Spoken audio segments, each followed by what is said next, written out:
চলতি সপ্তাহের শুরুতে ভিয়েতনাম সফরে গিয়ে বিমান থেকে নামার সময় এক অদ্ভুত ঘটনার মুখোমুখি হন ফ্রান্সের প্রেসিডেন্ট ইমানুয়েল ম্যাক্রো। উড়োজাহাজের দরজা খোলার মুহূর্তেই তার মুখে ধাক্কা মারেন স্ত্রী ব্রিজিট ম্যাক্রো। এমন একটি ভিডিও সামাজিক মাধ্যমে ভাইরাল হয়।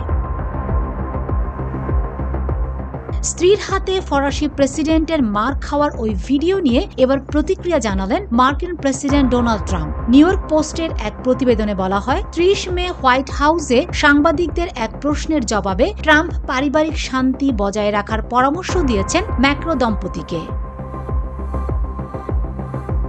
ম্যাক্রোর উদ্দেশ্যে কোনো পরামর্শ আছে কিনা জানতে চাইলে ট্রাম্প মুচকি হেসে বলেন, দরজাটা যেন বন্ধই থাকে, সেটা নিশ্চিত করুন। ভাইরাল ভিডিও প্রসঙ্গে ট্রাম্প বলেন, ওটা খুব একটা ভালো দেখায়নি। ঘটনাটি নিয়ে তিনি ম্যাক্রোর সঙ্গে কথা বলেছেন।